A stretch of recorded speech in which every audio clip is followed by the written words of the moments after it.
Assalamualaikum warahmatullahi wabarakatuh. Jumpa lagi sobat-sobatku yang dirahmati Allah. Aku akan lanjutkan kisah Rasulullah episode kedua tentang nenek moyang Nabi Muhammad SAW. Salah seorang nenek moyang Nabi Muhammad bernama Hasim bin Abdul Manaf. Ia adalah pemuka masyarakat dan orang yang berkecukupan. Masyarakat Mekah mematuhi dan menghormatinya. Wahai penduduk Mekah, aku membagi perjalanan kalian menurut musim. Jika musim dingin tiba, pergilah berdagang ke Zaman dan di sana hangat. Jika musim panas, giliran kalian pergi ke Syam yang sejuk. Demikian keputusan Hasim.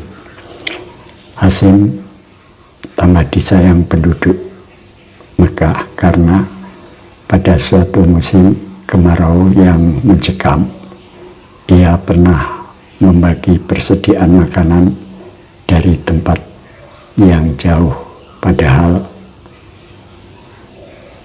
saat itu makanan amat sulit didapat. Terima kasih wahai Hasim, engkau menolong kami dengan pemberian makanan ini, seru penduduk Mekah. Di bawah kepemimpinan Hasim, Mekah berkembang menjadi pusat perdagangan yang makmur. Pasar-pasar didirikan sebagai tempat berniaga kafilah-kafilah dagang yang datang dan pergi silih berganti, baik pada musim panas maupun pada musim dingin. Demikian pandainya penduduk Mekah berdagang sampai tidak ada pihak lain yang mampu menyaingi mereka. Sobat-sobatku, akan tetapi di samping kemajuan yang besar itu, menurut masyarakat Arab juga mengalami kemunduran luar biasa. Itulah sebabnya mereka dijuluki masyarakat jahiliyah, alias masyarakat yang diliputi kebodohan. Itulah juga sebabnya sampai Allah mengutus Rasul terakhirnya di tempat ini. Sobat-sobatku, beberapa jabatan dalam pembagian urusan di Mekah, diantaranya hijabah, pemegang kunci Ka'bah; sikoyah, penyedia air dan makanan buat para peziarah; rifadah, mengatur pembagian dana dari orang kaya untuk fakir miskin; qiyadah, mengatur urusan peperangan; percaya takhayul. Oh tidak, burung itu terbang ke kiri, aku pasti akan tertimpa sial, umpat seseorang. Orang itu kebetulan melihat seekor burung yang terbang di atas kepalanya, berbelok ke arah kiri. Sepanjang hari itu dia jadi murung karena yakin bahwa dia bernasib sial, walaupun belum tahu kesialan macam apa yang akan menimpanya. Orang-orang Arab pada masa jahiliyah amat percaya pada takhayul. Contohnya, mereka percaya jika burung yang mereka lihat terbang ke kiri, nasib sial akan menimpa mereka. Sebaliknya, jika burung kebetulan terbang ke kanan, nasib baik akan datang. Kepercayaan semacam ini disebut at-tatayur, at-tatazur. Selain itu, mereka percaya bahwa jika seseorang mati, rohnya akan menjadi burung. Mereka juga percaya bahwa di dalam perut manusia ada ular. Ular inilah yang menggigit di dalam perut sehingga orang merasa lapar. "Lihat cincin tembagaku ini," kata seorang kepada temannya dengan bangga. "Cincin ini adalah pemberian seorang dukun kepadaku. Tidak sia-sia aku memberinya uang banyak agar membuatkan cincin ini. Jangan coba-coba menantangku berkelahi sekarang. Berkat cincin ini, aku merasa jauh lebih kuat." Masih banyak kebodohan serupa yang mereka perlihatkan. Mereka juga amat taat menyembah berhala-berhala berbentuk patung.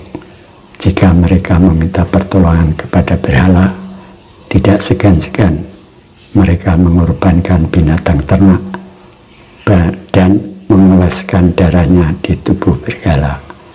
Bahkan mereka terkadang sampai hati mengorbankan anak-anaknya sendiri demi mengharap keridhaan berhala. Selain melakukan kebodohan-kebodohan itu, mereka masih melakukan banyak sekali hal-hal yang merusak.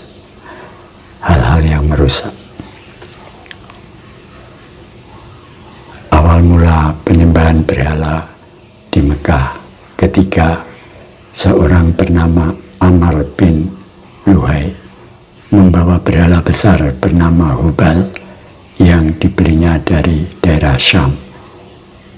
Di Mekah, berhala Hubal ditaruh di Ka'bah dan disuruhnya orang-orang datang menyembahnya.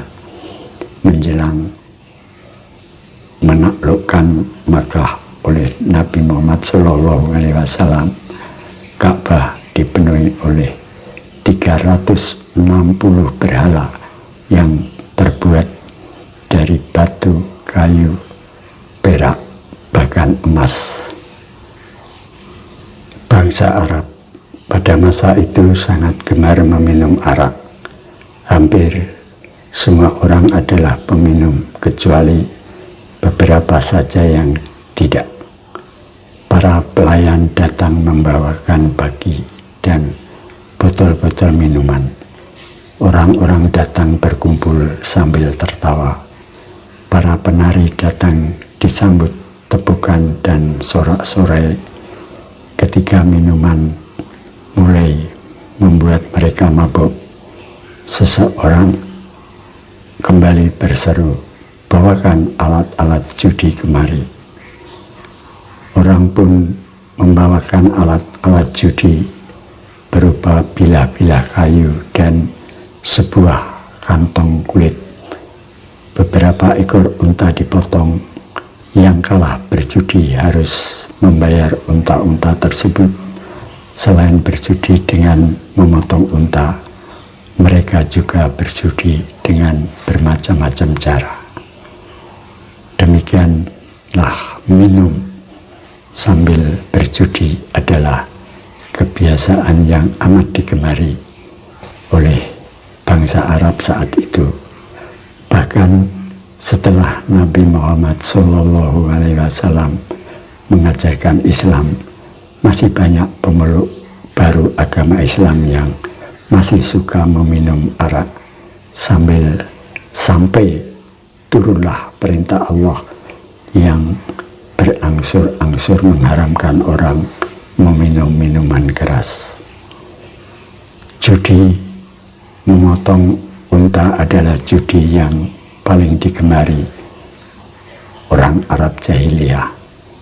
Bilah-bilah kayu dikocok dalam kantong dan dibagikan.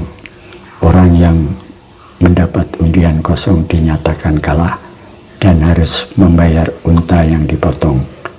Daging unta kemudian dibagikan kepada fakir miskin. Orang yang tidak suka berjudi semacam ini dipandang sebagai seorang kikir yang biasa disebut barem. Sobat-sobatku, untuk episode kedua diakhiri sampai di sini dan dilanjutkan nanti pada episode ketiga. Sampai jumpa lagi. Wassalamualaikum warahmatullahi wabarakatuh.